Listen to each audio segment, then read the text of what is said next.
యాక్చువల్గా ఈ song hook line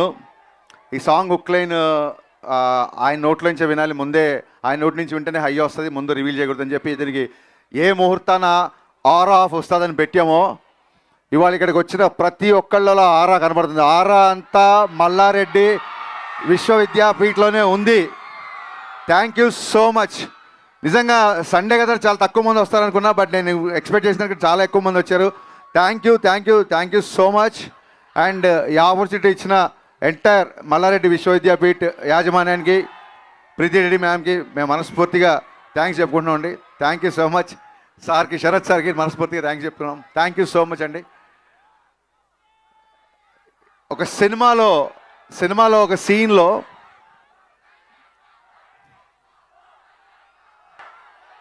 ఆయన గురించి మాట్లాడుతున్నా. సో సినిమాలో ఒక సీన్లో ఈ డైలాగ్ వస్తుంది.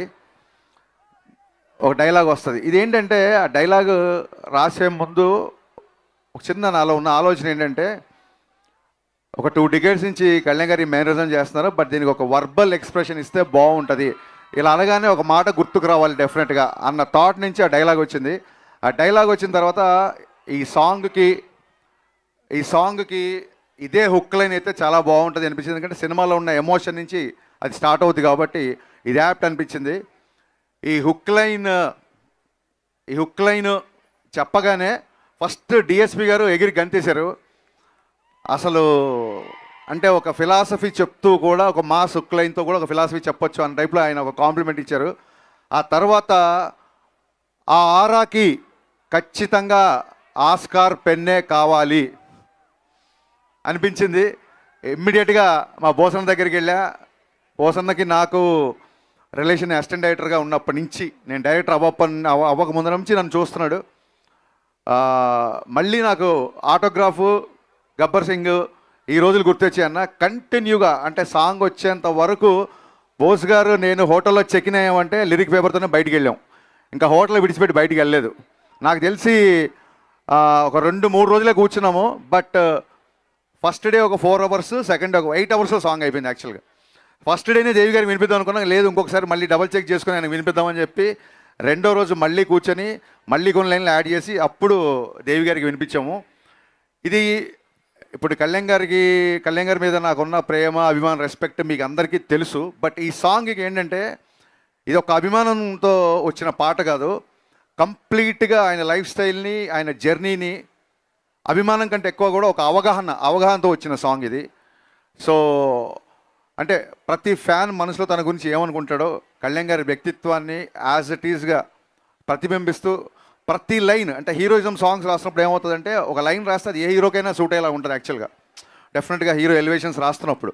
బట్ ఈ పాట నేను ఇందాక ముందే వీడియోలో చెప్పినట్టు మీరు ఏ లైన్ విన్నా కళ్యాణ్ గారికి గుర్తొస్తారు. ఫర్ ఎగ్జాంపుల్ బోస్ గారు చెప్పినట్టు కళ్యాణ్ గారి జర్నీ అటు సినిమాలు కానీ అటు పాలిటిక్స్ కానీ అంత ఈజీగా రాలా, ఊరికే ఓవర్ నైట్లో వచ్చేలా. సో ఆ జర్నీ ఎంత కఠినం అని అందరికీ తెలుసు. సో దానికి సంబంధించిన లైన్, నా ఫేవరెట్ లైన్ ఏంటంటే, మెత్తని మట్టిలో మొలిచిన మొలకవు కాదోయ్ నువ్వు, బండరాళ్లను బద్దలు కొట్టిన మొండి మొక్కవు నువ్వు. ఈ లైన్ నాకు నా ఫేవరెట్ లైన్. అంటే ప్రతి లైన్ నా ఫేవరెట్ లైన్సే లిరిక్స్లో ఉన్నాయి, బట్ ఎక్కువగా హత్తుకునే లైన్ ఇది. అలాగే అసలు డబ్బుకి ఏ మాత్రం కూడా అంటే దాన్ని ఏమంటారు, డబ్బుకు లొంగని వ్యక్తి అని గట్టిగా చెప్పవచ్చు. ఎందుకంటే ఇట్స్ నా పర్సనల్ ఎక్స్పీరియన్స్. గబ్బర్ సింగ్ తర్వాత మా కాంబినేషన్లో చాలామంది సినిమాలు, కొంతమంది కార్పొరేట్ వాళ్ళు వచ్చి యాడ్స్ ట్రై చేద్దామంటే కళ్యాణ్ గారికి 2012లోనే, ఆ రోజుల్లోనే ఆల్మోస్ట్ అప్పటికి పాన్ ఇండియా అనే టర్మే లేదు, కానీ ఆల్మోస్ట్ షారుఖ్ ఖాన్ యాడ్స్కి తీసుకున్నంత రెమ్యునరేషన్ ఆఫర్ చేశారు కళ్యాణ్ గారికి. బట్ ఆయన ఆ కార్పొరేట్ ప్రొడక్ట్స్ కొన్ని ప్రొడక్ట్స్ హెల్దీ కాదని, కొన్ని ప్రొడక్ట్స్ కిడ్స్కి మంచిది కాదని చెప్పి ఆయన రిలీజ్ చేశారు. ఆ యాడ్ నన్ను తీయమన్నారు. నా కళ్ళ ముందు ఆయన కొన్ని కోట్ల రూపాయలు వేసే యాడ్స్ని రిజెక్ట్ చేశారు.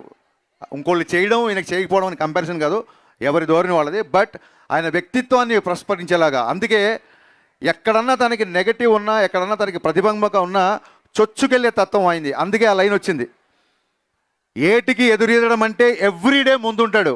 ఎదురీదడం అంటే ఎవరైనా భయపడతారు, ఏటికి ఎదురీదడం అంటే ఎవ్రీడే ముందుంటాడు, ఎవరెస్ట్ అంతటి ధనరాశిని ఎంట్రుకలా విసిరేస్తాడు. సో ఈ జర్నీ అంతా ఈ సాంగ్లో పెట్టడానికి ట్రై చేసాము.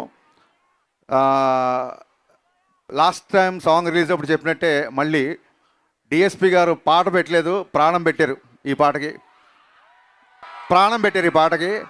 ఆయన నేను ఆల్మోస్ట్ ఒక 1 వీక్ 10 days, నాకు తెలిసి ఈ పాటకు స్పెండ్ చేసిన టైం మనం ఏ సాంగ్కి స్పెండ్ చేయలేదు.